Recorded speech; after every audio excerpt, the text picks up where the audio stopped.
હવે આપણે વધારે ચર્ચા કરીશું અને આવતીકાલના માર્કેટ પર ચર્ચા કરવા માટે આપણી સાથે જોડાઈ રહ્યા છે એસએસજી ફાઇનાન્સના વિરલ છેડા. વિરલજી, સ્વાગત છે આપનું સીએનબીસી બજાર પર. અને આજે પણ એક મજબૂતી તરફનો દિવસ રહ્યો, રિકવરીનો દિવસ રહ્યો અને આપણે લગભગ 1% આસપાસની મજબૂતીનો કોશિશ કરી અને નિફ્ટીમાં 22,500ની ઉપરના ક્લોઝિંગ મેળવવામાં આપણે સફળ રહ્યા છે.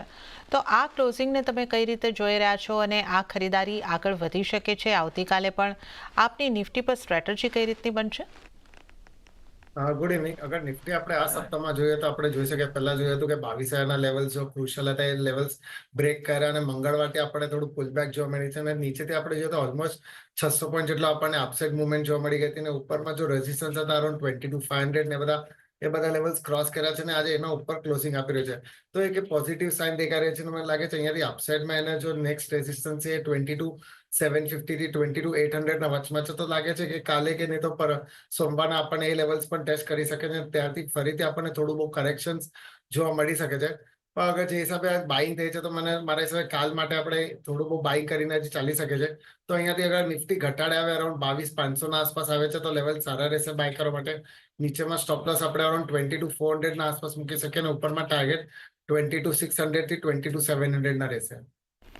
ઓકે, તો આવતીકાલ માટે નિફ્ટી પર બાઇંગની સલાહ બની રહી છે, પણ થોડા ઘટાડે અહીં આગળથી ખરીદારી કરવાની સલાહ છે. તો 22,500ની આસપાસથી ખરીદારી કરવાની છે. 22,400નો સ્ટોપ લોસ રાખવાનો છે અને ટાર્ગેટ જે આપણે જોઈ રહ્યા છે 22,600-700નો ટાર્ગેટ આપણને બનતો દેખાઈ શકે છે. તો નિફ્ટી પર ખરીદારી કરીને ચાલવાની સલાહ. અને વિરલજી, બેંક નિફ્ટીમાં શું કરવું જોઈએ? બેંક નિફ્ટીમાં 0.28% જેવી મજબૂતી બની છે. નિફ્ટીની સરખામણીમાં બેંક નિફ્ટીનું પરફોર્મન્સ એટલું સારું નથી રહ્યું, પણ મજબૂતી તરફ કારોબાર બંધ થયો છે 48,627ના આસપાસ. તો બેંક નિફ્ટી પર આપની કઈ રીતની સલાહ રહેશે? બેંક નિફ્ટી ઓવરઓલ જોઈએ તો થોડું આજે અંડર પરફોર્મ રહ્યું હતું.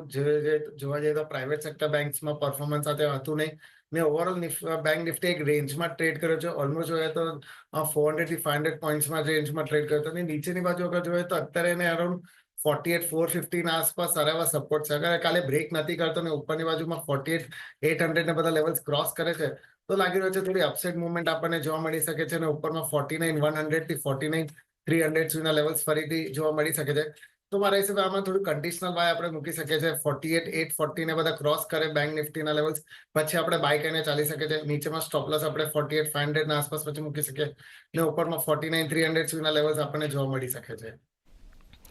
ઓકે, તો બેંક નિફ્ટી પર એક કન્ડિશનલ બાયની સલાહબંધી દેખાઈ રહી છે અને જણાવેલા લેવલ પાર થાય ત્યાર પછી ખરીદારી કરવાની સલાહ છે અને 49,300 સુધીના ટાર્ગેટ અહીંયા આગળથી બનતા દેખાઈ શકે છે. તો આ એક વ્યૂ અહીંયા આગળથી બેંક નિફ્ટી ઉપર. બેંક નિફ્ટી માટે સ્ટોપ લોસ 48,500નો ધ્યાને રાખવાનો રહેશે. તો નિફ્ટી બેંક નિફ્ટી ઉપર આપણે વિરલજીની સ્ટ્રેટેજી જાણી છે અને હવે નિફ્ટી પર અન્ય નિષ્ણાતોની સ્ટ્રેટેજી પર પણ નજર કરી લઈએ. તો નિર્મલ બંક સિક્યોરિટીઝના અમિત ભોપતાનીની સલાહ ઉપર નજર કરીએ. એમણે નિફ્ટીને બાય કરીને ચાલવાની સલાહ આપી છે. ટાર્ગેટ તેઓ જોઈ રહ્યા છે 22,640નો, સ્ટોપ લોસ 22,400નો રાખવાની સલાહ અમિત ભોપતાની તરફથી.